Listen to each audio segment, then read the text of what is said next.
June 25. Songs of Praise for Salvation. In that day you will sing, I will praise you, O Lord. You were angry with me, but not any more. Now you comfort me. See, God has come to save me. I will trust in Him and not be afraid. The Lord God is my strength and my song. He has given me victory. With joy you will drink deeply from the fountain of salvation. In that wonderful day you will sing, thank the Lord, praise His name. Tell the nations what He has done. Let them know how mighty He is. Sing to the Lord, for He has done wonderful things. Make known His praise around the world. Let all the people of Jerusalem shout His praise with joy, for great is the Holy One of Israel who lives among you. Chapter 17. A message about Damascus and Israel. This message came to me concerning Damascus. Look, the city of Damascus will disappear. It will become a heap of ruins. The towns of Aror will be deserted. Flocks will graze in the streets and lie down undisturbed with no one to chase them away.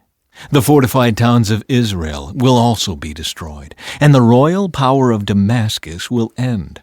All that remains of Syria will share the fate of Israel's departed glory, declares the Lord of heaven's armies. In that day Israel's glory will grow dim, its robust body will waste away. The whole land will look like a grain field after the harvesters have gathered the grain. It will be desolate, like the fields in the valley of Rephaim after the harvest. Only a few of its people will be left, like stray olives left on a tree after the harvest. Only 2 or 3 remain in the highest branches, 4 or 5 scattered here and there on the limbs, declares the Lord, the God of Israel. Then at last the people will look to their Creator and turn their eyes to the Holy One of Israel. They will no longer look to their idols for help or worship what their own hands have made. They will never again bow down to their Asherah poles or worship at the pagan shrines they have built. Their largest cities will be like a deserted forest, like the land the Hivites and Amorites abandoned when the Israelites came here so long ago. It will be utterly desolate. Why? Because you have turned from the God who can save you. You have forgotten the rock who can hide you.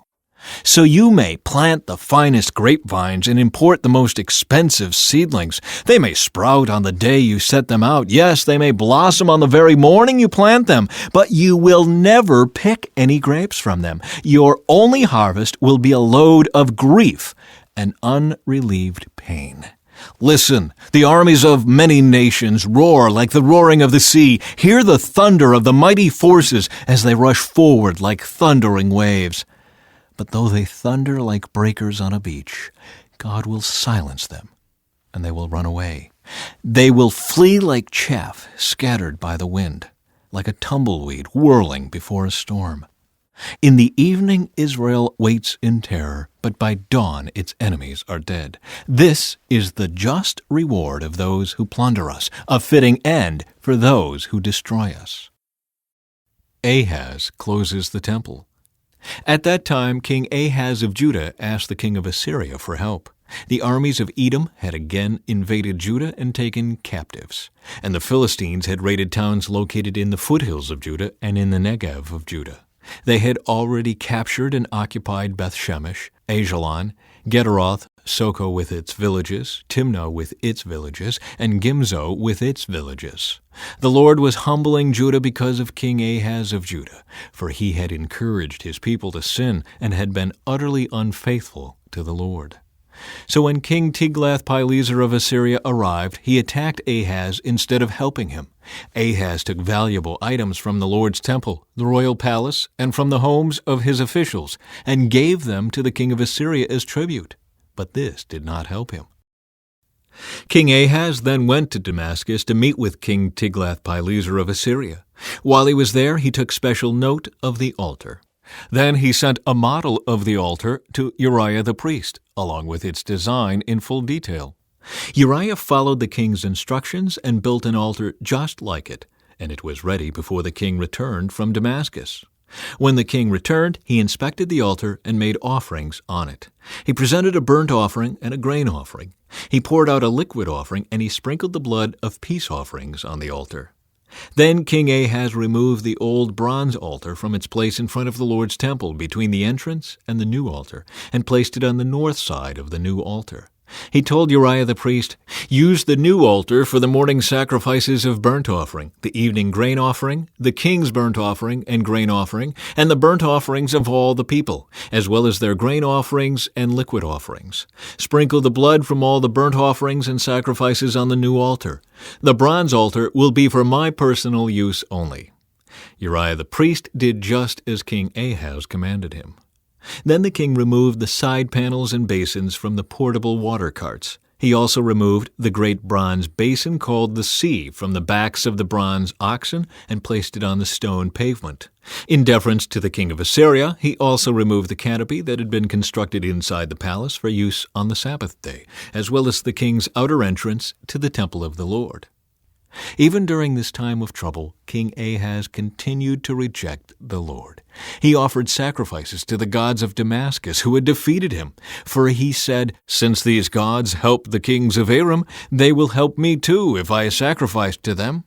But instead, they led to his ruin and the ruin of all Judah. The king took the various articles from the temple of God and broke them into pieces. He shut the doors of the Lord's temple so that no one could worship there, and he set up altars to pagan gods in every corner of Jerusalem.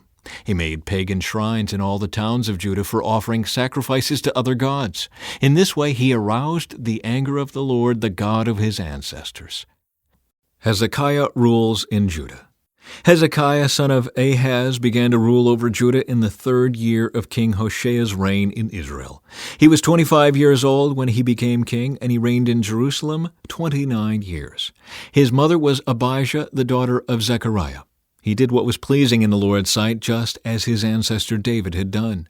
He removed the pagan shrines, smashed the sacred pillars, and cut down the Asherah poles. He broke up the bronze serpent that Moses had made because the people of Israel had been offering sacrifices to it.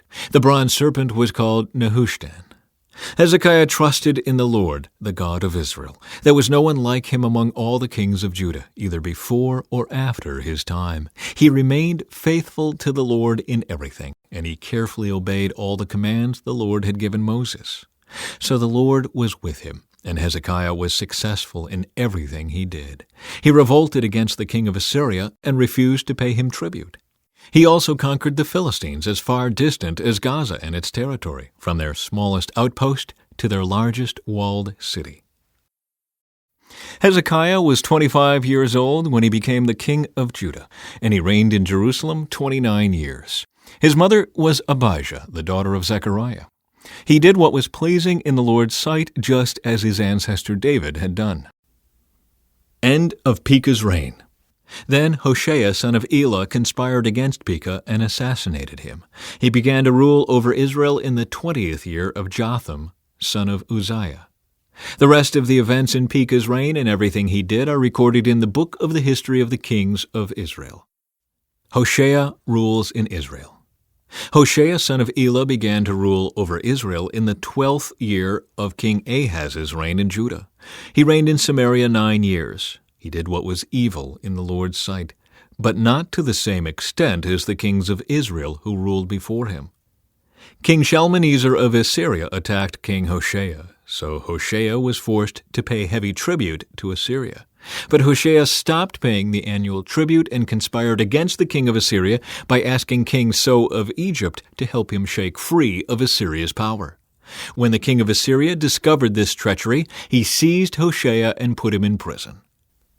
Hosea's prophecy. The Lord gave this message to Hosea, son of Beeri, during the years when Uzziah, Jotham, Ahaz, and Hezekiah were kings of Judah, and Jeroboam, son of Jehoash, was king of Israel.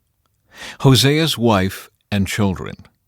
When the Lord first began speaking to Israel through Hosea, he said to him, "Go and marry a prostitute, so that some of her children will be conceived in prostitution." This will illustrate how Israel has acted like a prostitute by turning against the Lord and worshiping other gods. So Hosea married Gomer, the daughter of Diblaim, and she became pregnant and gave Hosea a son. And the Lord said, Name the child Jezreel, for I am about to punish King Jehu's dynasty to avenge the murders he committed at Jezreel. In fact, I will bring an end to Israel's independence. I will break its military power in the Jezreel Valley. Soon Gomer became pregnant again and gave birth to a daughter. And the Lord said to Hosea, Name your daughter Lo-Ruhamah, not loved, for I will no longer show love to the people of Israel or forgive them, but I will show love to the people of Judah. I will free them from their enemies, not with weapons and armies or horses and charioteers, but by my power as the Lord their God. After Gomer had weaned Lo-Ruhamah, she again became pregnant and gave birth to a second son. And the Lord said, Name him Lo-Ammi, not my people. For Israel is not my people, and I am not their God. Yet the time will come when Israel's people will be like the sands of the seashore, too many to count. Then, at the place where they were told, You are not my people, it will be said, You are children of the living God. Then the people of Judah and Israel will unite together. They will choose one leader for themselves, and they will return from exile together. What a day that will be, the day of Jezreel, when God will again plant his people in his land. In that day you will call your brothers Ammi, my people, and you will call your sisters Ruhamah, the ones I love. Charges against an unfaithful wife. But now bring charges against Israel, your mother, for she is no longer my wife, and I am no longer her husband. Tell her to remove the prostitute's makeup from her face and the clothing that exposes her breasts. Otherwise I will strip her as naked as she was on the day she was born. I will leave her to die of thirst, as in a dry and barren wilderness. And I will not love her children, for they were conceived in prostitution. Their mother is a shameless prostitute and became pregnant in a shameful way. She said, I'll run after other lovers and sell myself to them for food and water, for clothing of wool and linen, and for olive oil and drinks. For this reason I will fence her in with thorn bushes. I will block her path with a wall to make her lose her way. When she runs after her lovers, she won't be able to catch them. She will search for them, but not find them. Then she will think, I might as well return to my husband, for I was better off with him than I am now. She doesn't realize it was I who gave her everything she has, the grain, the new wine, the olive oil. I even gave her silver and gold, but she gave all my gifts to Baal. But now I will take back the ripened grain and new wine I generously provided each harvest season. I will take away the wool and linen clothing I gave her to cover her nakedness. I will strip her naked in public while all her lovers look on. No one will be able to rescue her from my hands. I will put an end to her annual festivals, her new moon celebrations, and her Sabbath days, all her appointed festivals. I will destroy her grapevines and fig trees, things she claims her lovers gave her. I will let them grow into tangled thickets where only wild animals will eat the fruit. I will punish her for all those times when she burned incense to her images of Baal, when she put on her earrings and jewels and went out to look for her lovers but forgot all about me, says the Lord. June 26. The Lord's love for unfaithful Israel. But then I will win her back once again. I will lead her into the desert and speak tenderly to her there. I will return her vineyards to her and transform the valley of trouble into a gateway of hope. She will give herself to me there, as she did long ago when she was young, when I freed her from her captivity in Egypt. When that day comes, says the Lord, you will call me my husband instead of my master. O Israel, I will wipe the many names of Baal from your lips, and you will never mention them again. On that day I will make a covenant with all the wild animals and the birds of the sky and the animals that scurry along the ground so they will not harm you. I will remove all weapons of war from the land, all swords and bows, so you can live unafraid in peace and safety. I will make you my wife forever, showing you righteousness and justice, unfailing love and compassion. I will be faithful to you and make you mine, and you will finally know me as the Lord. In that day I will answer, says the Lord. I will answer the sky as it pleads for clouds, and the sky will answer the earth with rain. Then the earth will answer the thirsty cries of the grain, the grapevines, and the olive trees. And they in turn will answer, Jezreel, God plants. At that time I will plant a crop of Israelites and raise them for myself. I will show love to those I called not loved, and to those I called not my people, I will say, now you are my people. And they will reply, you are our God. Hosea's wife is redeemed. Then the Lord said to me, go and love your wife again, even though she commits adultery with another lover. This will illustrate that the Lord still loves Israel, even though the people have turned to other gods and love to worship them. So I bought her back for 15 pieces of silver and 5 bushels of barley and a measure of wine. Then I said to her, you must live in my house for many days and stop your prostitution. During this time you will not have sexual relations with anyone, not even with me. This shows that Israel will go a long time without a king or prince, and without sacrifices, sacred pillars, priests, or even idols. But afterward, the people will return and devote themselves to the Lord their God and to David's descendant, their king. In the last days, they will tremble in awe of the Lord and of his goodness. The Lord's case against Israel. Hear the word of the Lord, O people of Israel. The Lord has brought charges against you, saying, there is no faithfulness, no kindness, no knowledge of God in your land. You make vows and break them. You kill and steal and commit adultery. There is violence everywhere, one murder after another. That is why your land is in mourning and everyone is wasting away. Even the wild animals, the birds of the sky, and the fish of the sea are disappearing. Don't point your finger at someone else and try to pass the blame. My complaint, you priests, is with you. So you will stumble in broad daylight, and your false prophets will fall with you in the night, and I will destroy Israel, your mother. My people are being destroyed because they don't know me.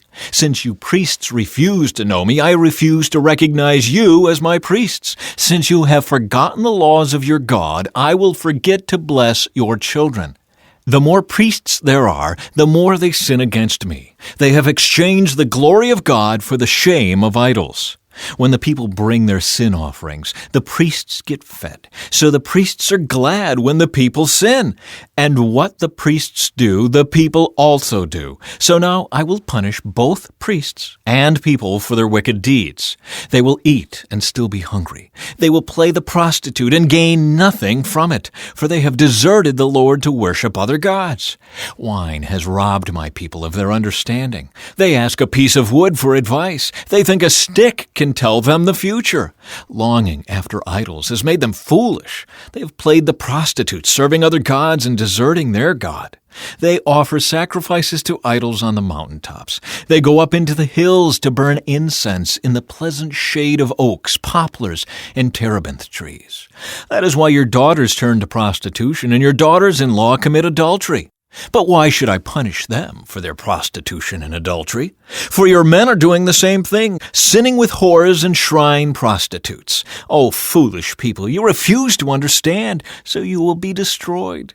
Though you, Israel, are a prostitute, may Judah avoid such guilt. Do not join the false worship at Gilgal or Bethaven, even though they take oaths there in the Lord's name. Israel is stubborn, like a stubborn heifer. So should the Lord feed her like a lamb in a lush pasture? Leave Israel alone, because she is married to idolatry. When the rulers of Israel finish their drinking, off they go to find some prostitutes. They love shame more than honor. So a mighty wind will sweep them away. Their sacrifices to idols will bring them shame. The failure of Israel's leaders. Hear this, you priests. Pay attention, you leaders of Israel. Listen, you members of the royal family. Judgment has been handed down against you, for you have led the people into a snare by worshipping the idols at Mizpah and Tabor. You have dug a deep pit to trap them at Acacia Grove, but I will settle with you for what you have done. I know what you are like, O Ephraim. You cannot hide yourself from me, O Israel. You have left me as a prostitute leaves her husband. You are utterly defiled. Your deeds won't let you return to your God. You are a prostitute through, and you do not know the Lord. The arrogance of Israel testifies against her. Israel and Ephraim will stumble under their load of guilt. Judah too will fall with them. When they come with their flocks and herds to offer sacrifices to the Lord, they will not find him, because he has withdrawn from them. They have betrayed the honor of the Lord, bearing children that are not his. Now their false religion will devour them along with their wealth. Sound the alarm in Gibeah, blow the trumpet in Ramah, raise the battle cry in Bethaven, lead on into battle, O warriors of Benjamin. One thing is certain, Israel. On your day of punishment, you will become a heap of rubble. The leaders of Judah have become like thieves, so I will pour my anger on them like a waterfall. The people of Israel will be crushed and broken by my judgment because they are determined to worship idols. I will destroy Israel as a moth consumes wool. I will make Judah as weak as rotten wood. When Israel and Judah saw how sick they were, Israel turned to Assyria, to the great king there, but he could neither help nor cure them. I will be like a lion to Israel, like a strong young lion to Judah. I will tear them to pieces. I will carry them off, and no one will be left to rescue them. Then I will return to my place until they admit their guilt and turn to me. For as soon as trouble comes, they will earnestly search for me. A call to repentance. Come, let us return to the Lord.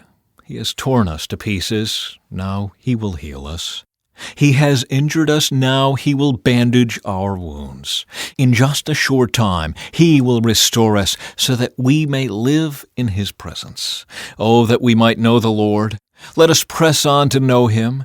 He will respond to us as surely as the arrival of dawn or the coming of rains in early spring. O Israel and Judah, what should I do with you? Asks the Lord. For your love vanishes like the morning mist and disappears like dew in the sunlight. I sent my prophets to cut you to pieces, to slaughter you with my words, with judgments as inescapable as light. I want you to show love, not offer sacrifices. I want you to know me more than I want burnt offerings. But like Adam, you broke my covenant and betrayed my trust. Gilead is a city of sinners, tracked with footprints of blood. Priests form bands of robbers, waiting in ambush for their victims. They murder travelers along the road to Shechem and practice every kind of sin. Yes, I have seen something horrible in Ephraim and Israel. My people are defiled by prostituting themselves with other gods. O Judah, a harvest of punishment is also waiting for you, though I wanted to restore the fortunes of my people. Israel's love for wickedness. I want to heal Israel, but its sins are too great. Samaria is filled with liars. Thieves are on the inside and bandits on the outside. Its people don't realize that I am watching them. Their sinful deeds are all around them, and I see them all. The people entertain the king with their wickedness, and the princes laugh at their lies. They are all adulterers, always aflame with lust. They are like an oven that is kept hot while the baker is kneading the dough. On royal holidays, the princes get drunk with wine, carousing with those who mock them. Their hearts are like an oven blazing with intrigue. Their plot smolders through the night, and in the morning it breaks out like a raging fire. Burning like an oven, they consume their leaders. They kill their kings one after another, and no one cries to me for help. The people of Israel mingle with godless foreigners, making themselves as worthless as a half-baked cake. Worshipping foreign gods has sapped their strength, but they don't even know it. Their hair is gray, but they don't realize they're old and weak. Their arrogance testifies against them, yet they don't return to the Lord their God or even try to find him. The people of Israel have become like silly, witless doves, first calling to Egypt, then flying to Assyria for help. But as they fly about, I will throw my net over them and bring them down like a bird from the sky. I will punish them for all the evil they do. What sorrow awaits those who have deserted me. Let them die, for they have rebelled against me. I wanted to redeem them, but they have told lies about me. They do not cry out to me with sincere hearts. Instead, they sit on their couches and wail. They cut themselves, begging foreign gods for grain and new wine, and they turn away from me. I trained them and made them strong, yet now they plot evil against me. They look everywhere except to the Most High. They are as useless as a crooked bow. Their leaders will be killed by their enemies because of their insolence toward me. Then the people of Egypt will laugh at them. Israel harvests the whirlwind. Sound the alarm. The enemy descends like an eagle on the people of the Lord, for they have broken my covenant and revolted against my law. Now Israel pleads with me, help us, for you are our God. But it is too late. The people of Israel have rejected what is good, and now their enemies will chase after them. The people have appointed kings without my consent, and princes without my knowledge.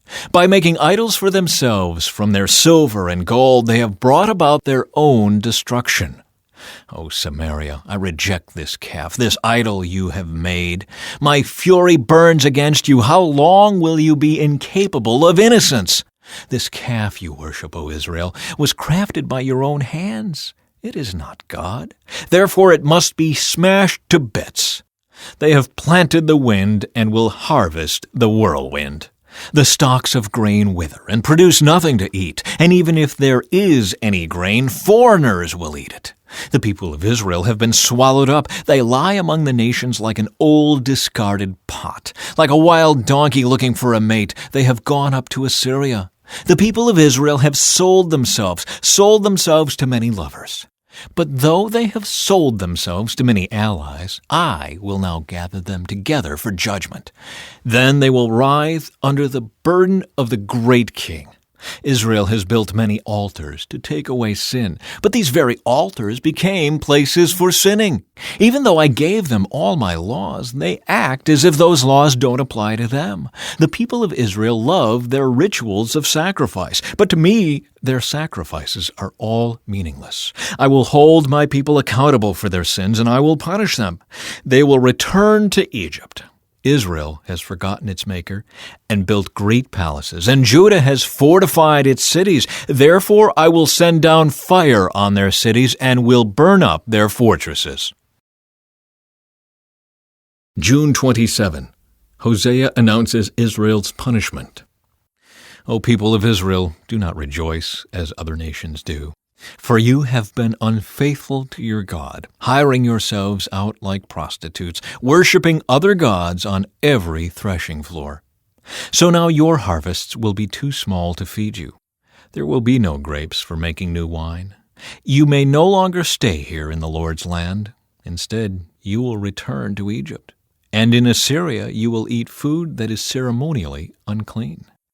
There you will make no offerings of wine to the Lord. None of your sacrifices there will please him. They will be unclean, like food touched by a person in mourning. All who present such sacrifices will be defiled. They may eat this food themselves, but they may not offer it to the Lord. What then will you do on festival days? How will you observe the Lord's festivals? Even if you escape destruction from Assyria, Egypt will conquer you, and Memphis will bury you. Nettles will take over your treasures of silver. Thistles will invade your ruined homes. The time of Israel's punishment has come. The day of payment is here. Soon Israel will know this all too well. Because of your great sin and hostility, you say, the prophets are crazy, and the inspired men are fools. The prophet is a watchman over Israel for my God, yet traps are laid for him wherever he goes. He faces hostility even in the house of God. The things my people do are as depraved as what they did in Gibeah long ago. God will not forget. He will surely punish them for their sins. The Lord says, O Israel, when I first found you, it was like finding fresh grapes in the desert. When I saw your ancestors, it was like seeing the first ripe figs of the season. But then they deserted me for Baal Peor, giving themselves to that shameful idol. Soon they became vile as the God they worshipped. The glory of Israel will fly away like a bird, for your children will not be born, or grow in the womb, or even be conceived. Even if you do have children who grow up, I will take them from you. It will be a terrible day when I turn away and leave you alone. I have watched Israel become as beautiful as Tyre, but now Israel will bring out her children for slaughter. O Lord, what should I request for your people? I will ask for wombs that don't give birth, and breasts that give no milk. The Lord says, all their wickedness began at Gilgal. There I began to hate them. I will drive them from my land because of their evil actions. I will love them no more because all their leaders are rebels.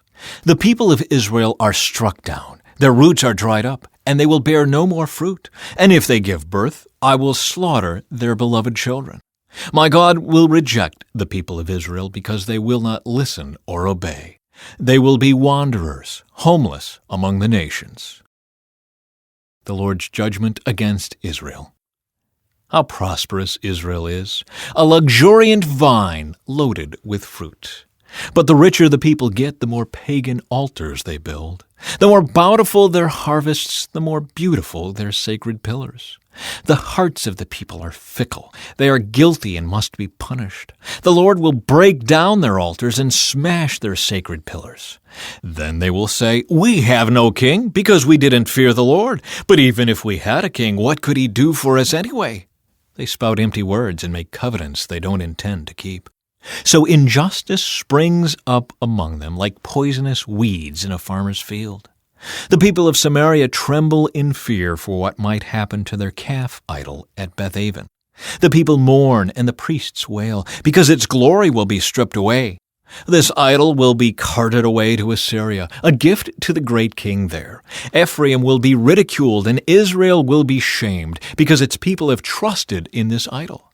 Samaria and its king will be cut off. They will float away like driftwood on an ocean wave. And the pagan shrines of Avon, the place of Israel's sin, will crumble. Thorns and thistles will grow up around their altars. They will beg the mountains, bury us, and plead with the hills, fall on us. The Lord says, O Israel, ever since Gibeah, there has been only sin and more sin. You have made no progress whatsoever. Was it not right that the wicked men of Gibeah were attacked? Now, whenever it fits my plan, I will attack you too. I will call out the armies of the nations to punish you for your multiplied sins. Israel is like a trained heifer treading out the grain, an easy job she loves.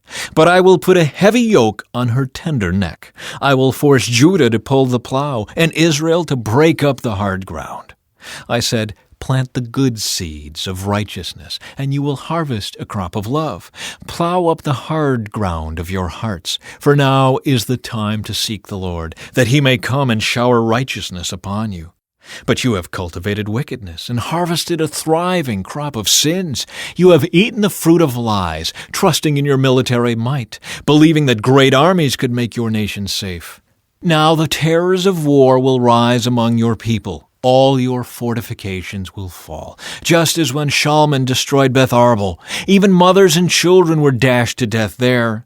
You will share that fate, Bethel, because of your great wickedness. When the day of judgment dawns, the king of Israel will be completely destroyed. The Lord's love for Israel.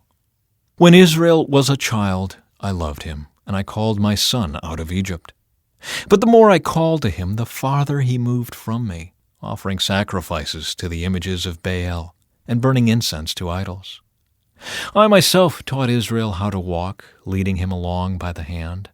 But he doesn't know or even care that it was I who took care of him. I led Israel along with my ropes of kindness and love. I lifted the yoke from his neck, and I myself stooped to feed him. But since my people refuse to return to me, they will return to Egypt, and will be forced to serve Assyria. War will swirl through their cities. Their enemies will crash through their gates. They will destroy them, trapping them in their own evil plans. For my people are determined to desert me. They call me the Most High, but they don't truly honor me. Oh, how can I give you up, Israel? How can I let you go? How can I destroy you like Admah, or demolish you like Zeboim? My heart is torn within me, and my compassion overflows. No, I will not unleash my fierce anger. I will not completely destroy Israel, for I am God and not a mere mortal. I am the Holy One living among you, and I will not come to destroy. For someday the people will follow me. I, the Lord, will roar like a lion, and when I roar, my people will return trembling from the west. Like a flock of birds, they will come from Egypt. Trembling like doves, they will return from Assyria. And I will bring them home again, says the Lord. Charges against Israel and Judah. Israel surrounds me with lies and deceit, but Judah still obeys God and is faithful to the Holy One. The people of Israel feed on the wind. They chase after the east wind all day long. They pile up lies and violence. They are making an alliance with Assyria while sending olive oil to buy support from Egypt. Now the Lord is bringing charges against Judah. He is about to punish Jacob for all his deceitful ways and pay him back for all he has done. Even in the womb, Jacob struggled with his brother. When he became a man, he even fought with God. Yes, he wrestled with the angel and won. He wept and pleaded for a blessing from him. There at Bethel he met God face to face, and God spoke to him. The Lord God of heaven's armies, the Lord is his name. So now come back to your God, act with love and justice, and always depend on him. But no, the people are like crafty merchants, selling from dishonest scales. They love to cheat. Israel boasts, I am rich. I've made a fortune all by myself. No one has caught me cheating. My record is spotless. But I am the Lord your God, who rescued you from slavery in Egypt, and I will make you live in tents again, as you do each year at the Festival of Shelters. I sent my prophets to warn you with many visions and parables, but the people of Gilead are worthless because of their idol worship, and in Gilgal too they sacrifice bulls. Their altars are lined up like the heaps of stone along the edges of a plowed field. Jacob fled to the land of Aram, and there he earned a wife by tending sheep. Then by a prophet the Lord brought Jacob's descendants out of Egypt, and by that prophet they were protected. But the people of Israel have bitterly provoked the Lord, so their Lord will now sentence them to death in payment for their sins. The Lord's anger against Israel. When the tribe of Ephraim spoke, the people shook with fear, for that tribe was important in Israel. But the people of Ephraim sinned by worshiping Baal, and thus sealed their destruction. Now they continue to sin by making silver idols, images shaped skillfully with human hands. Sacrifice to these, they cry, and kiss the calf idols. Therefore they will disappear like the morning mist, like dew in the morning sun, like chaff blown by the wind, like smoke from a chimney. I have been the Lord your God ever since I brought you out of Egypt. You must acknowledge no God but me, for there is no other Savior. I took care of you in the wilderness, in that dry and thirsty land. But when you had eaten and were satisfied, you became proud and forgot me. So now I will attack you like a lion, like a leopard that lurks along the road. Like a bear whose cubs have been taken away, I will tear out your heart. I will devour you like a hungry lioness and mangle you like a wild animal. You are about to be destroyed, O Israel, yes, by me, your only helper. Now where is your king? Let him save you. Where are all the leaders of the land, the king and the officials you demanded of me? In my anger I gave you kings, and in my fury I took them away. Ephraim's guilt has been collected, and his sin has been stored up for punishment. Pain has come to the people like the pain of childbirth. But they are like a child who resists being born. The moment of birth has arrived, but they stay in the womb. Should I ransom them from the grave? Should I redeem them from death? O death, bring on your terrors. O grave, bring on your plagues, for I will not take pity on them. Ephraim was the most fruitful of all his brothers, but the east wind, a blast from the Lord, will arise in the desert. All their flowing springs will run dry, and all their wells will disappear. Every precious thing they own will be plundered and carried away. The people of Samaria must bear the consequences of their guilt, because they rebelled against their God. They will be killed by an invading army, their little ones dashed to death against the ground, their pregnant women ripped open by swords. Chapter 14. Healing for the repentant. Return, O Israel, to the Lord your God, for your sins have brought you down. Bring your confessions and return to the Lord. Say to him, forgive all our sins and graciously receive us, so that we may offer you our praises. Assyria cannot save us, nor can our war horses. Never again will we say to the idols we have made, you are our gods. No, in you alone do the orphans find mercy. The Lord says, then I will heal you of your faithlessness. My love will know no bounds, for my anger will be gone forever. I will be to Israel like a refreshing dew from heaven. Israel will blossom like the lily. It will send roots deep into the soil like the cedars in Lebanon.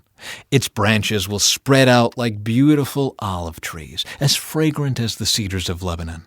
My people will again live under my shade. They will flourish like grain and blossom like grapevines. They will be as fragrant as the wines of Lebanon. O Israel, stay away from idols. I am the one who answers your prayers and cares for you. I am like a tree that is always green. All your fruit comes from me. Let those who are wise understand these things. Let those with discernment listen carefully. The paths of the Lord are true and right, and righteous people live by walking in them. But in those paths sinners stumble and fall. June 28. Isaiah's message about Samaria. What sorrow awaits the proud city of Samaria, the glorious crown of the drunks of Israel. It sits at the head of a fertile valley, but its glorious beauty will fade like a flower. It is the pride of a people brought down by wine. For the Lord will send a mighty army against it, like a mighty hailstorm and a torrential rain. They will burst upon it like a surging flood and smash it to the ground. The proud city of Samaria, the glorious crown of the drunks of Israel, will be trampled beneath its enemies' feet. It sits at the head of a fertile valley, but its glorious beauty will fade like a flower. Whoever sees it will snatch it up, as an early fig is quickly picked and eaten. Then at last the Lord of heaven's armies will himself be Israel's glorious crown. He will be the pride and joy of the remnant of his people. He will give a longing for justice to their judges. He will give great courage to their warriors who stand at the gates. Now, however, Israel is led by drunks who reel with wine and stagger with alcohol. The priests and prophets stagger with alcohol and lose themselves in wine. They reel when they see visions and stagger as they render decisions. Their tables are covered with vomit. Filth is everywhere. Who does the Lord think we are? They ask. Why does he speak to us like this? Are we little children just recently weaned? He tells us everything over and over, one line at a time, a little here and a little there. So now God will have to speak to his people through foreign oppressors who speak a strange language. God has told his people, here is a place of rest. Let the weary rest here. This is a place of quiet rest. But they would not listen. So the Lord will spell out his message for them again, one line at a time, a little here and a little there, so that they will stumble and fall. They will be injured, trapped, and captured. Therefore listen to this message from the Lord, you scoffing rulers in Jerusalem. You boast, we have struck a bargain to cheat death and have made a deal to dodge the grave. The coming destruction can never touch us, for we have built a strong refuge made of lies and deception. Therefore, this is what the sovereign Lord says. Look, I am placing a foundation stone in Jerusalem, a firm and tested stone. It is a precious cornerstone that is safe to build on. Whoever believes need never be shaken. I will test you with the measuring line of justice and the plumb line of righteousness. Since your refuge is made of lies, a hailstorm will knock it down. Since it is made of deception, a flood will sweep it away. I will cancel the bargain you made to cheat death, and I will overturn your deal to dodge the grave. When the terrible enemy sweeps through, you will be trampled into the ground. Again and again that flood will come, morning after morning, day and night, until you are carried away. This message will bring terror to your people. The bed you have made is too short to lie on. The blankets are too narrow to cover you. The Lord will come as he did against the Philistines at Mount Perazim and against the Amorites at Gibeon. He will come to do a strange thing. He will come to do an unusual deed. For the Lord of heaven's armies, has plainly said that he is determined to crush the whole land. So scoff no more, or your punishment will be even greater. Listen to me, listen and pay close attention. Does a farmer always plow and never sow? Is he forever cultivating the soil and never planting? Does he not finally plant his seeds, black cumin, wheat, barley, and emmer wheat, each in its proper way and each in its proper place? The farmer knows just what to do, for God has given him understanding. A heavy sledge is never used to thresh black cumin. Rather, it is beaten with a light stick. A threshing wheel is never rolled on cumin. Instead, it is beaten lightly with a flail. Grain for bread is easily crushed, so he doesn't keep on pounding it. He threshes it under the wheels of a cart, but he doesn't pulverize it. The Lord of heaven's armies is a wonderful teacher, and he gives the farmer great wisdom. Assyria besieges Samaria. Then the king of Assyria invaded the entire land, and for 3 years he besieged the city of Samaria. During the 4th year of Hezekiah's reign, which was the 7th year of King Hosea's reign in Israel, King Shalmaneser of Assyria attacked the city of Samaria and began a siege against it. Samaria falls to Assyria. 3 years later, during the 6th year of King Hezekiah's reign and the 9th year of King Hosea's reign in Israel, Samaria fell. At that time, the king of Assyria exiled the Israelites to Assyria and placed them in colonies in Halah, along the banks of the Habor River in Gozan, and in the cities of the Medes. For they refused to listen to the Lord their God and obey him. Instead, they violated his covenant, all the laws that Moses, the Lord's servant, had commanded them to obey.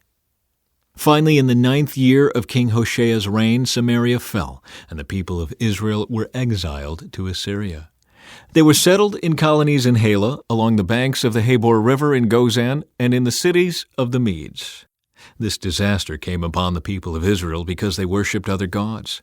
They sinned against the Lord their God, who had brought them safely out of Egypt and had rescued them from the power of Pharaoh, the king of Egypt.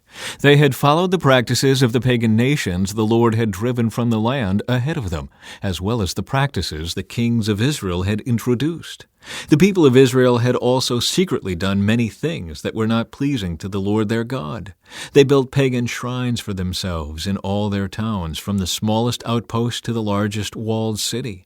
They set up sacred pillars and Asherah poles at the top of every hill and under every green tree. They offered sacrifices on all the hilltops, just like the nations the Lord had driven from the land ahead of them. So the people of Israel had done many evil things, arousing the Lord's anger. Yes, they worshipped idols, despite the Lord's specific and repeated warnings.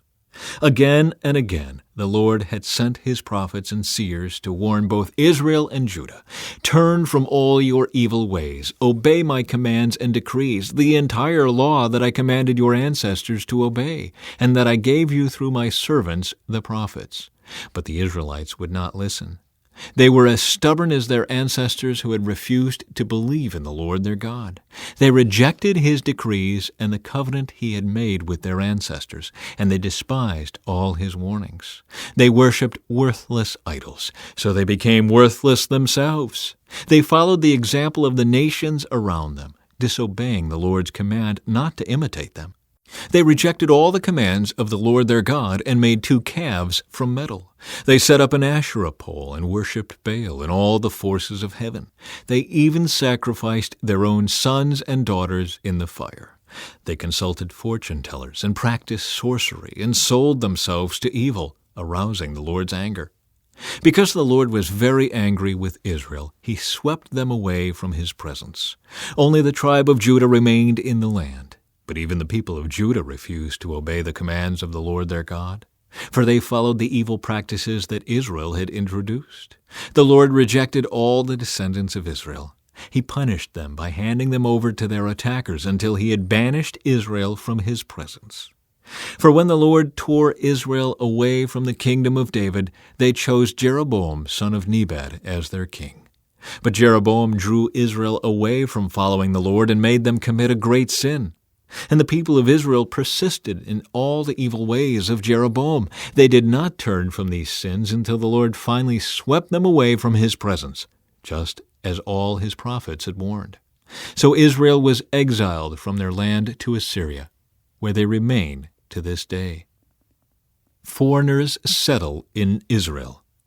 The king of Assyria transported groups of people from Babylon, Cutha, Ava, Hamath, and Sepharvaim, and resettled them in the towns of Samaria, replacing the people of Israel.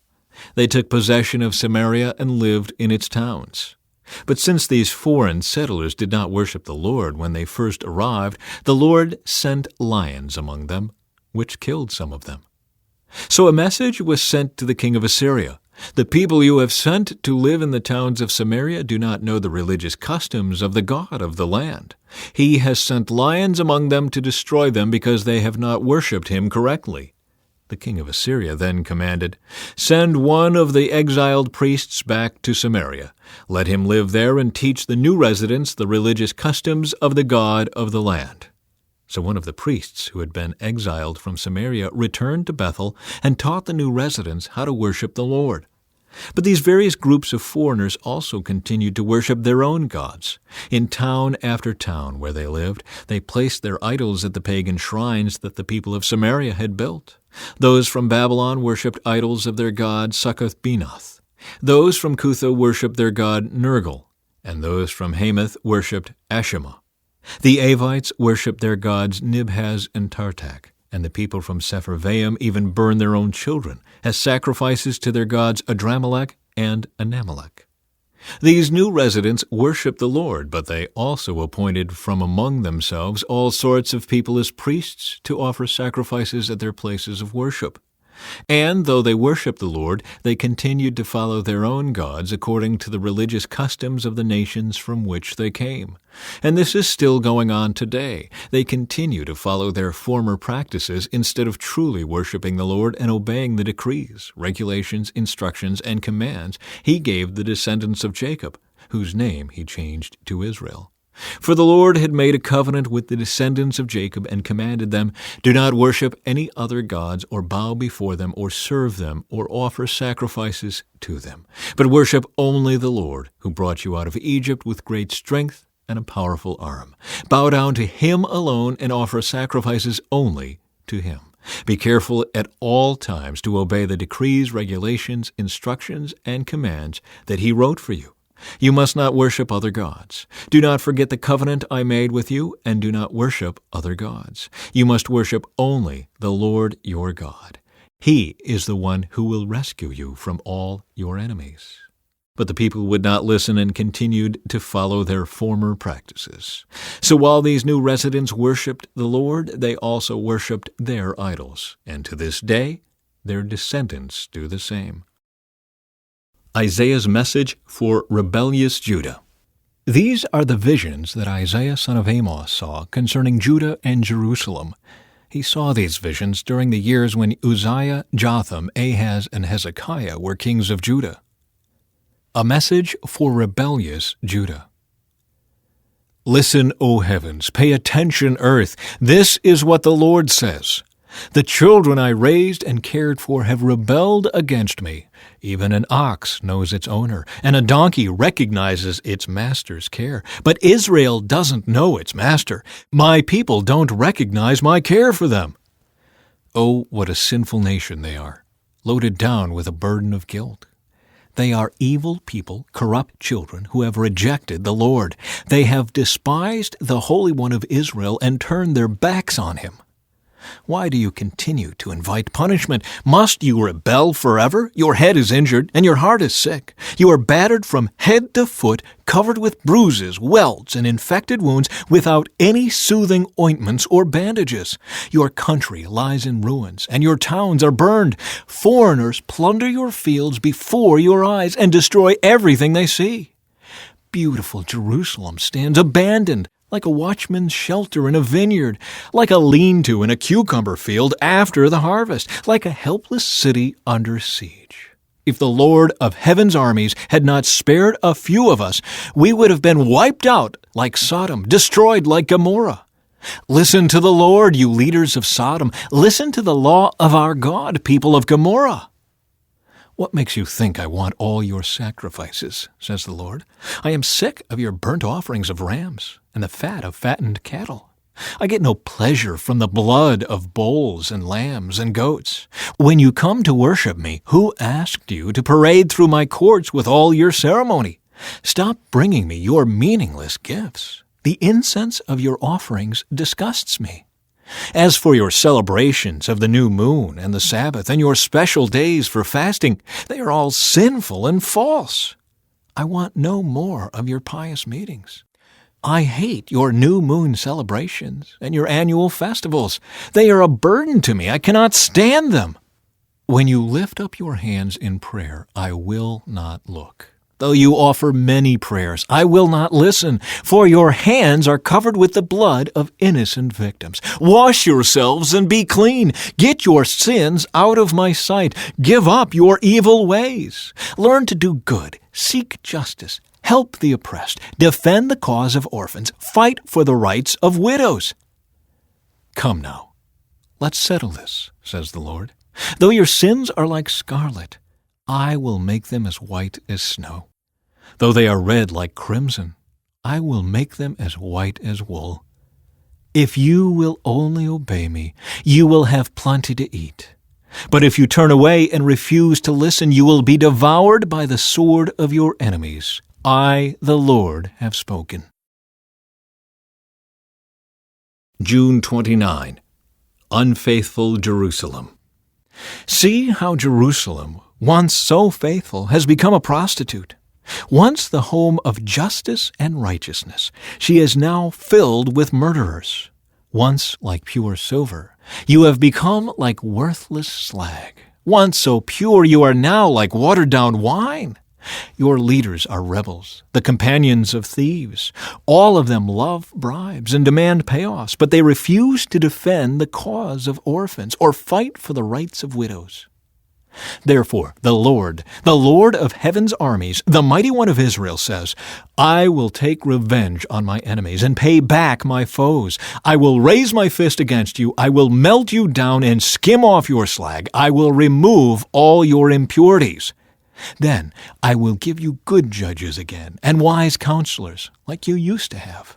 Then Jerusalem will again be called the home of justice and the faithful city. Zion will be restored by justice. Those who repent will be revived by righteousness. But rebels and sinners will be completely destroyed, and those who desert the Lord will be consumed. You will be ashamed of your idol worship in groves of sacred oaks. You will blush because you worshipped in gardens dedicated to idols. You will be like a great tree with withered leaves, like a garden without water. The strongest among you will disappear like straw. Their evil deeds will be the spark that sets it on fire. They and their evil works will burn up together, and no one will be able to put out the fire. The Lord's future reign. This is a vision that Isaiah son of Amos saw concerning Judah and Jerusalem. In the last days, the mountain of the Lord's house will be the highest of all, the most important place on earth. It will be raised above the other hills, and people from all over the world will stream there to worship. People from many nations will come and say, Come, let us go up to the mountain of the Lord, to the house of Jacob's God. There he will teach us his ways, and we will walk in his paths. For the Lord's teaching will go out from Zion. His word will go out from Jerusalem. The Lord will mediate between nations and will settle international disputes. They will hammer their swords into plowshares and their spears into pruning hooks. Nation will no longer fight against nation, nor train for war any more. Come, descendants of Jacob, let us walk in the light of the Lord. A warning of judgment. For the Lord has rejected his people, the descendants of Jacob, because they have filled their land with practices from the east, and with sorcerers, as the Philistines do. They have made alliances with pagans. Israel is full of silver and gold. There is no end to its treasures. Their land is full of war horses. There is no end to its chariots. Their land is full of idols. The people worship things they have made with their own hands. So now they will be humbled, and all will be brought low. Do not forgive them. Crawl into caves in the rocks. Hide in the dust from the terror of the Lord and the glory of his majesty. Human pride will be brought down, and human arrogance will be humbled. Only the Lord will be exalted on that day of judgment. For the Lord of heaven's armies has a day of reckoning. He will punish the proud and mighty, and bring down everything that is exalted. He will cut down the tall cedars of Lebanon, and all the mighty oaks of Bashan. He will level all the high mountains and all the lofty hills. He will break down every high tower and every fortified wall. He will destroy all the great trading ships and every magnificent vessel. Human pride will be humbled, and human arrogance will be brought down. Only the Lord will be exalted on that day of judgment. Idols will completely disappear. When the Lord rises to shake the earth, his enemies will crawl into holes in the ground. They will hide in caves in the rocks from the terror of the Lord and the glory of his majesty. On that day of judgment, they will abandon the gold and silver idols they made for themselves to worship. They will leave their gods to the rodents and bats while they crawl away into caverns and hide among the jagged rocks and the cliffs. They will try to escape the terror of the Lord and the glory of his majesty as he rises to shake the earth. Don't put your trust in mere humans. They are as frail as breath. What good are they? Judgment against Judah. The Lord of heaven's armies, will take away from Jerusalem and Judah everything they depend on, every bit of bread and every drop of water, all their heroes and soldiers, judges and prophets, fortune-tellers and elders, army officers and high officials, advisors, skilled craftsmen and astrologers. I will make boys their leaders, and toddlers their rulers. People will oppress each other, man against man, neighbor against neighbor. Young people will insult their elders, and vulgar people will sneer at the honorable. In those days a man will say to his brother, "Since you have a coat, you be our leader. Take charge of this heap of ruins." But he will reply, "No, I can't help. I don't have any extra food or clothes. Don't put me in charge." For Jerusalem will stumble and Judah will fall because they speak out against the Lord and refuse to obey him. They provoke him to his face. The very look on their faces gives them away. They display their sin like the people of Sodom and don't even try to hide it. They are doomed. They have brought destruction upon themselves. Tell the godly that all will be well for them. They will enjoy the rich reward they have earned. But the wicked are doomed, for they will get exactly what they deserve. Childish leaders oppress my people, and women rule over them. O my people, your leaders mislead you. They send you down the wrong road. The Lord takes his place in court and presents his case against his people. The Lord comes forward to pronounce judgment on the elders and rulers of his people. You have ruined Israel, my vineyard. Your houses are filled with things stolen from the poor. How dare you crush my people, grinding the faces of the poor into the dust, demands the Lord of heaven's armies. A warning for Jerusalem's women. The Lord says, "Beautiful Zion is haughty, craning her elegant neck, flirting with her eyes, walking with dainty steps, tinkling her ankle bracelets. So the Lord will send scabs on her head. The Lord will make beautiful Zion bald. On that day of judgment, the Lord will strip away everything that makes her beautiful: ornaments, headbands, crescent necklaces, earrings, bracelets, and veils, scarves, ankle bracelets, sashes, perfumes, and charms, rings, jewels, party clothes, gowns, capes, and purses, mirrors, fine linen garments, head ornaments, and shawls. Instead of smelling of sweet perfume, she will stink. She will wear a rope for a sash, and her elegant hair will fall out. She will wear rough burlap instead of rich robes. Shame will replace her beauty. The men of the city will be killed with the sword, and her warriors will die in battle. The gates of Zion will weep and mourn. The city will be like a ravaged woman huddled on the ground. In that day, so few men will be left that 7 women will fight for each man, saying, "Let us all marry you. We will provide our own food and clothing. Only let us take your name so we won't be mocked as old maids." A promise of restoration. But in that day, the branch of the Lord will be beautiful and glorious. The fruit of the land will be the pride and glory of all who survive in Israel. All who remain in Zion will be a holy people, those who survived the destruction of Jerusalem and are recorded among the living. The Lord will wash the filth from beautiful Zion and cleanse Jerusalem of its bloodstains with the hot breath of fiery judgment. Then the Lord will provide shade for Mount Zion and all who assemble there. He will provide a canopy of cloud during the day, and smoke and flaming fire at night, covering the glorious land. It will be a shelter from daytime heat and a hiding place from storms and rain. A song about the Lord's vineyard. Now I will sing for the one I love, a song about his vineyard. My beloved had a vineyard on a rich and fertile hill. He plowed the land, cleared its stones, and planted it with the best vines. In the middle he built a watchtower and carved a winepress in the nearby rocks. Then he waited for a harvest of sweet grapes, but the grapes that grew were bitter.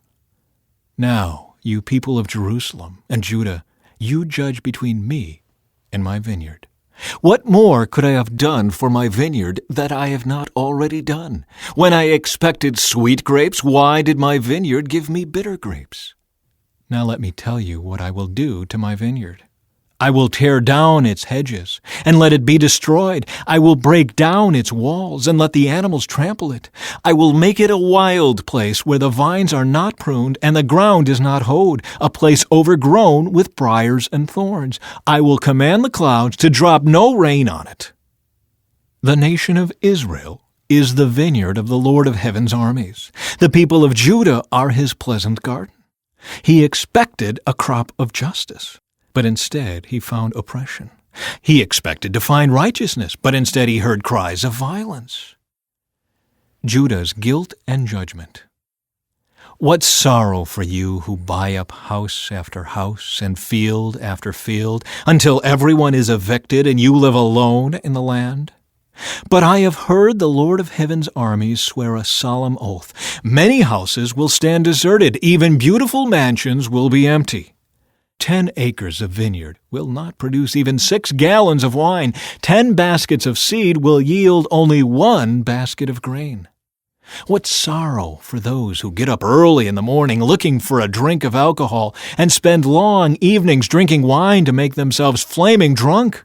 They furnish wine and lovely music at their grand parties, lyre and harp, tambourine and flute, but they never think about the Lord or notice what he is doing. So my people will go into exile far away because they do not know me. Those who are great and honored will starve, and the common people will die of thirst. The grave is licking its lips in anticipation, opening its mouth wide. The great and the lowly and all the drunken mob will be swallowed up. Humanity will be destroyed and people brought down. Even the arrogant will lower their eyes in humiliation. But the Lord of heaven's armies will be exalted by his justice. The holiness of God will be displayed by his righteousness. In that day, lambs will find good pastures, and fattened sheep and young goats will feed among the ruins. What sorrow for those who drag their sins behind them with ropes made of lies, who drag wickedness behind them like a cart. They even mock God and say, "Hurry up and do something. We want to see what you can do. Let the Holy One of Israel carry out his plan, for we want to know what it is." What sorrow for those who say that evil is good, and good is evil, that dark is light, and light is dark, that bitter is sweet, and sweet is bitter. What sorrow for those who are wise in their own eyes, and think themselves so clever. What sorrow for those who are heroes at drinking wine and boast about all the alcohol they can hold. They take bribes to let the wicked go free, and they punish the innocent. Therefore, just as fire licks up stubble, and dry grass shrivels in the flame, so their roots will rot, and their flowers wither. For they have rejected the law of the Lord of heaven's armies. They have despised the word of the Holy One of Israel. That is why the Lord's anger burns against his people, and why he has raised his fist to crush them. The mountains tremble, and the corpses of his people litter the streets like garbage. But even then the Lord's anger is not satisfied. His fist is still poised to strike. He will send a signal to distant nations far away, and whistle to those at the ends of the earth. They will come racing toward Jerusalem.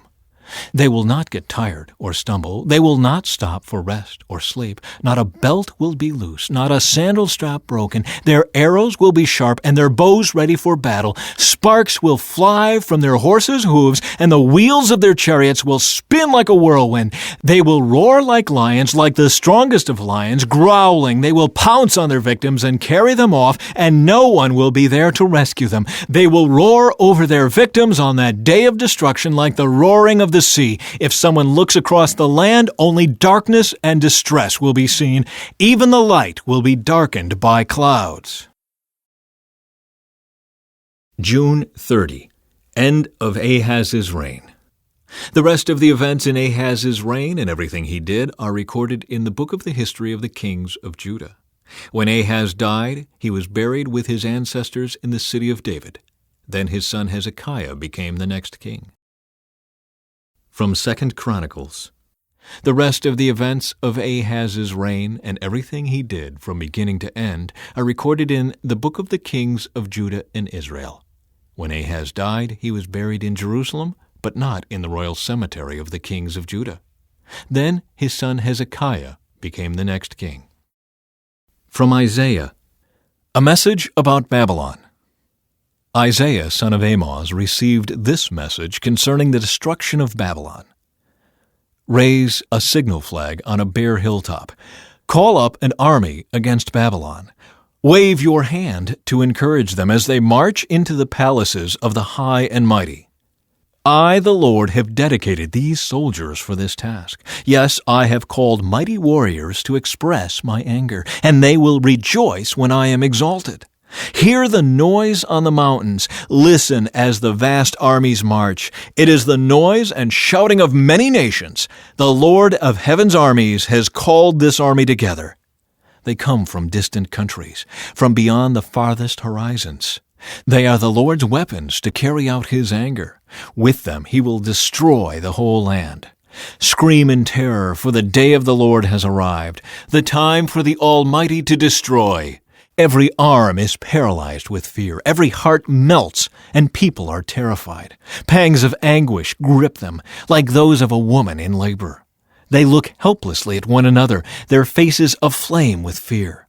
For see, the day of the Lord is coming, the terrible day of his fury and fierce anger. The land will be made desolate, and all the sinners destroyed with it. The heavens will be black above them. The stars will give no light. The sun will be dark when it rises, and the moon will provide no light. I, the Lord, will punish the world for its evil and the wicked for their sin. I will crush the arrogance of the proud and humble the pride of the mighty. I will make people scarcer than gold, more rare than the fine gold of Ophir. For I will shake the heavens. The earth will move from its place when the Lord of heaven's armies displays his wrath in the day of his fierce anger. Everyone in Babylon will run about like a hunted gazelle, like sheep without a shepherd. They will try to to find their own people and flee to their own land. Anyone who is captured will be cut down, run through with a sword. Their little children will be dashed to death before their eyes. Their homes will be sacked, and their wives will be raped. Look, I will stir up the Medes against Babylon. They cannot be tempted by silver or bribed with gold. The attacking armies will shoot down the young men with arrows. They will have no mercy on helpless babies and will show no compassion for children. Babylon, the most glorious of kingdoms, the flower of Chaldean pride, will be devastated like Sodom and Gomorrah when God destroyed them. Babylon will never be inhabited again. It will remain empty for generation after generation. Nomads will refuse to camp there, and shepherds will not bed down their sheep. Desert animals will move into the ruined city, and the houses will be haunted by howling creatures. Owls will live among the ruins, and wild goats will go there to dance. Hyenas will howl in its fortresses, and jackals will make dens in its luxurious palaces. Babylon's days are numbered. Its time of destruction will soon arrive. A taunt for Babylon's king. But the Lord will have mercy on the descendants of Jacob.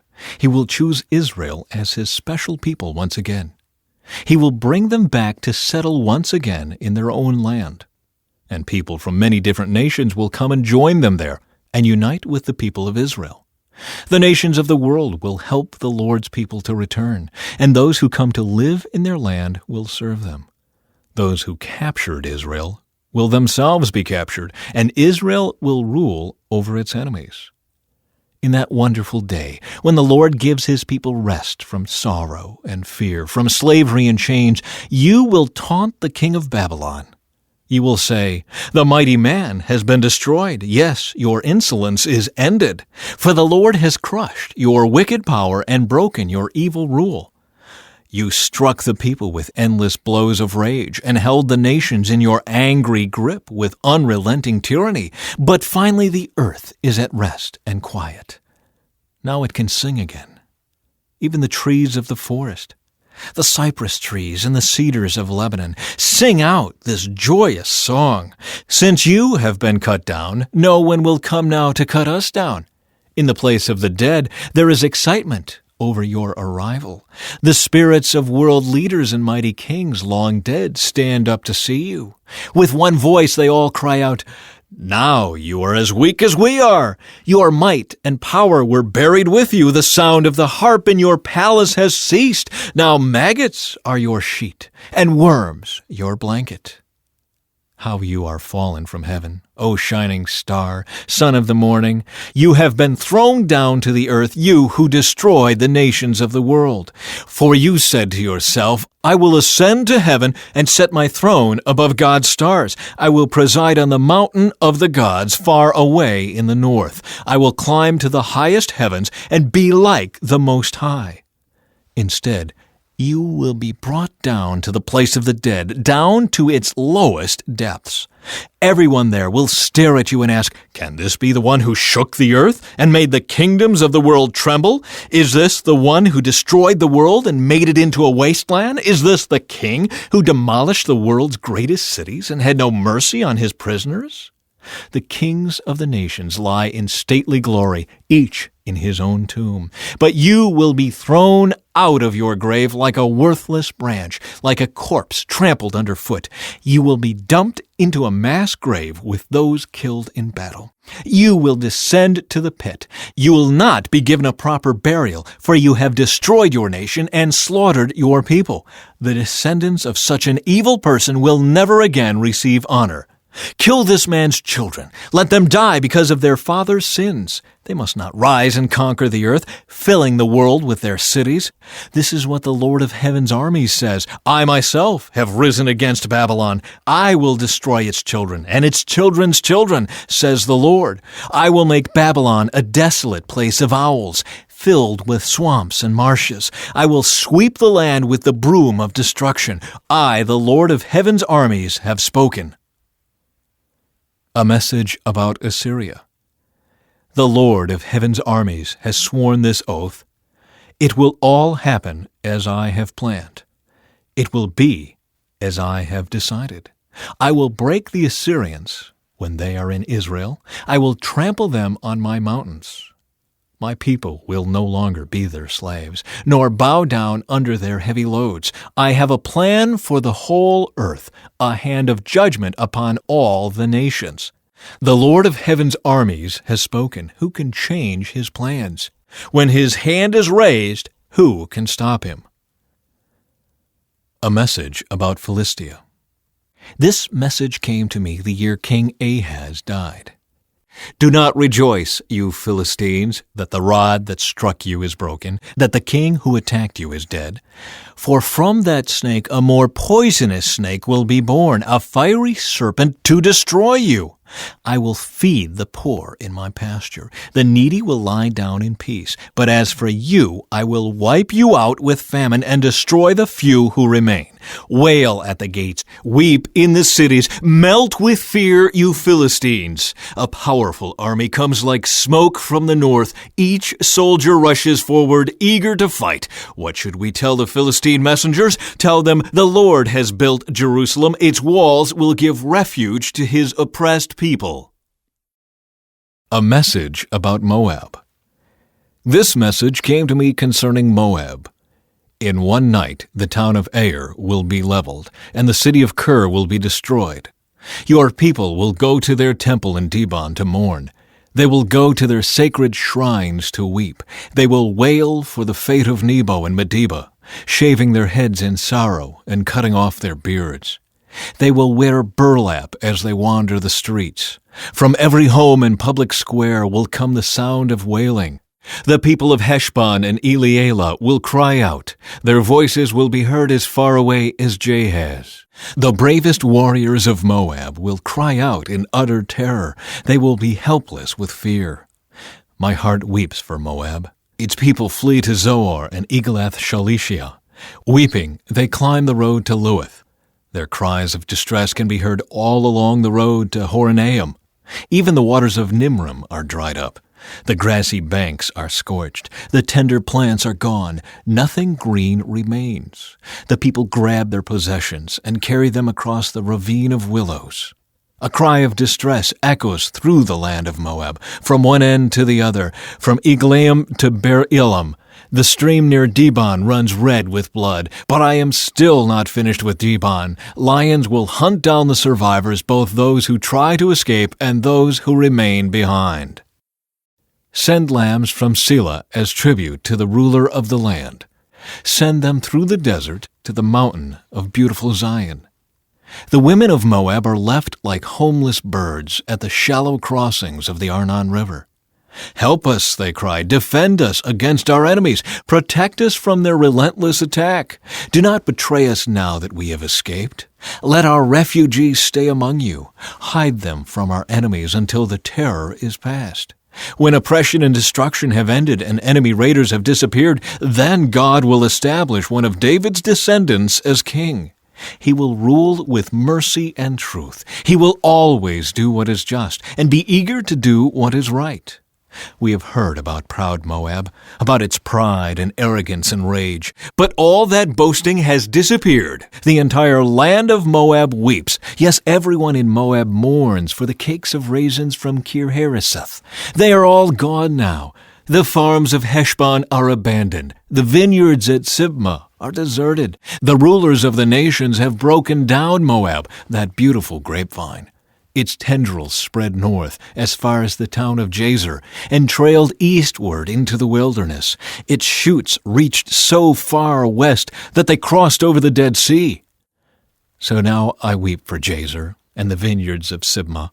My tears will flow for Heshbon and Elealeh. There are no more shouts of joy over your summer fruits and harvest. Gone now is the gladness, gone the joy of harvest. There will be no singing in the vineyards, no more happy shouts, no treading of grapes in the wine presses. I have ended all their harvest joys. My heart's cry for Moab is like a lament on a harp. I am filled with anguish for Kir-Hareseth. The people of Moab will worship at their pagan shrines, but it will do them no good. They will cry to the gods in their temples, but no one will be able to save them.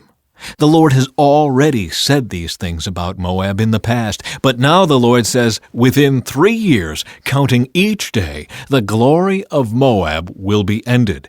From its great population, only a few of its people will be left alive.